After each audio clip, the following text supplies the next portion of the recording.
Bonjour. Nous allons collaborer ensemble pour la réalisation de votre outil informatique. Ce sera donc un logiciel qui va exploiter une base de données.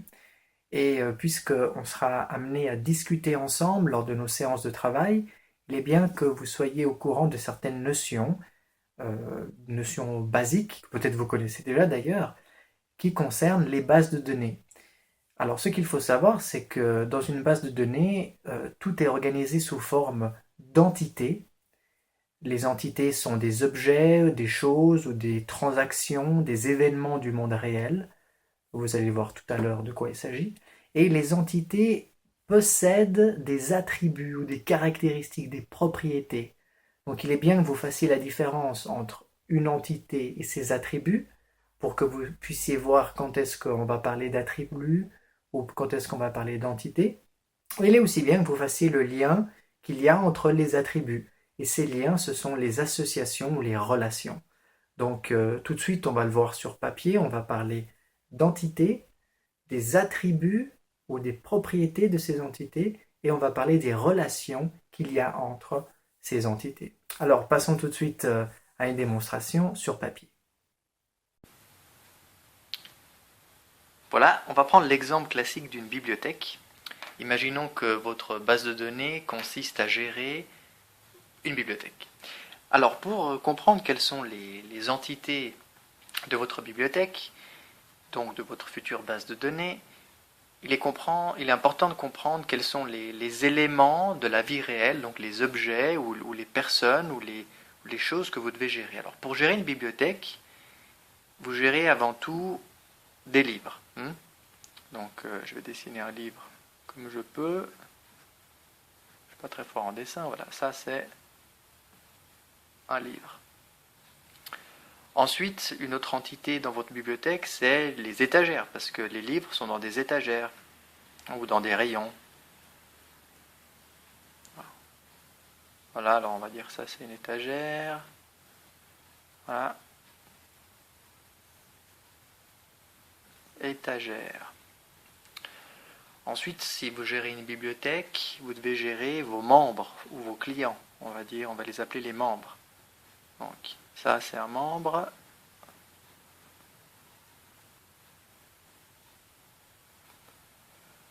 Si vous gérez une bibliothèque, vous devez gérer aussi vos collaborateurs, les personnes qui ont accès au système.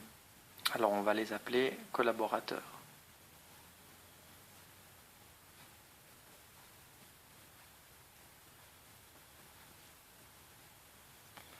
Voilà. Ces quatre éléments sont quatre entités. Alors les entités, je vais les faire en rose. Donc, les quatre entités qu'on a là, ce sont les collaborateurs, les membres, les étagères et les livres. Chacune de ces entités a des attributs.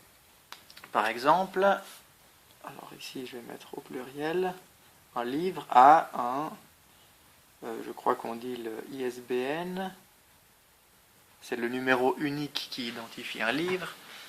Un livre a bien sûr un titre, un livre a un auteur, et un livre a par exemple une date d'achat, la date de quand vous l'avez inséré dans votre librairie. Donc date achat.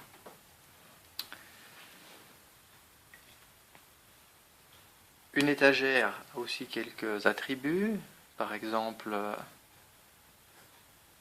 elle peut avoir un nom.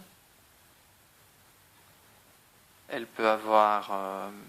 qu'est-ce qu'elle peut avoir? Une quantité possible de... Enfin, elle peut avoir par exemple une largeur.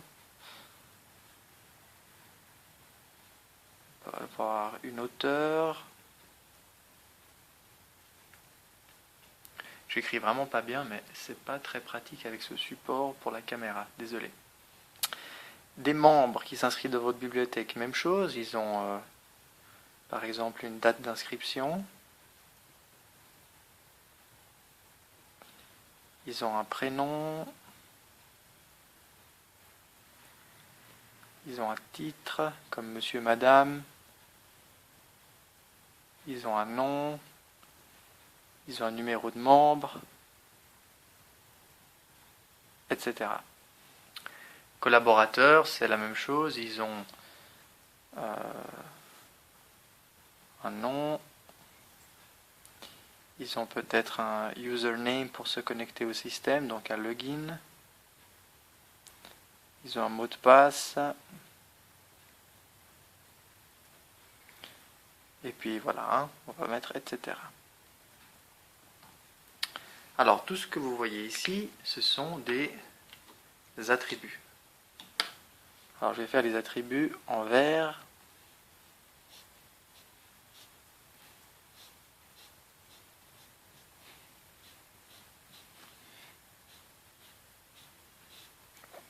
Mais on se rend compte que certains attributs sont composés d'une simple valeur.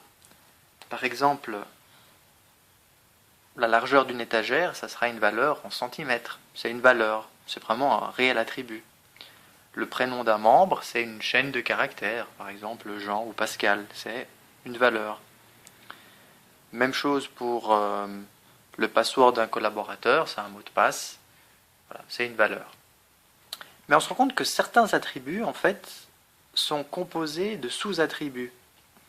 Par exemple, l'auteur d'un livre, qui est l'attribut d'un livre, l'auteur fait référence à une personne physique. Et cette personne physique, elle a peut-être un nom, un prénom, une date de naissance, etc. Même certainement.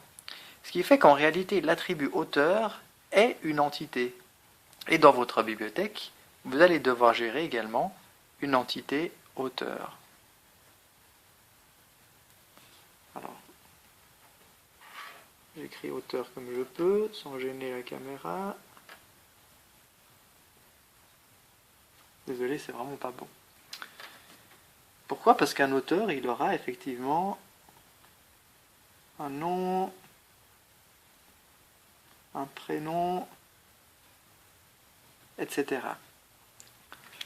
L'auteur que nous avions donc ici n'est pas juste une valeur, mais fait référence à une autre entité.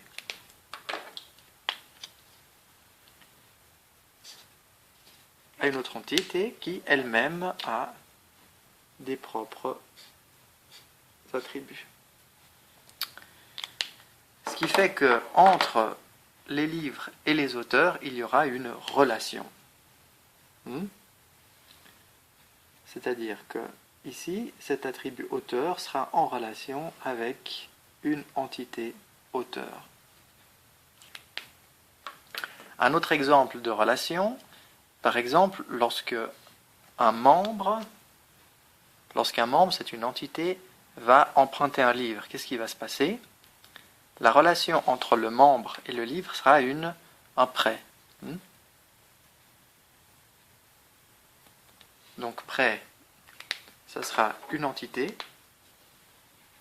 le prêt d'un livre, et cette entité sera composée de quoi? D'un membre. Quel est le membre qui a emprunté le livre? Quel livre il a emprunté?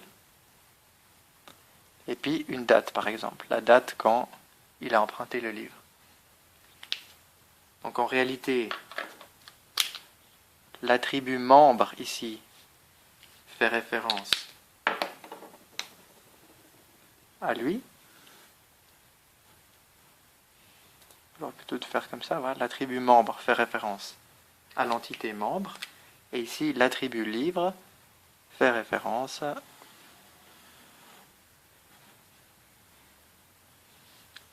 à l'entité livre.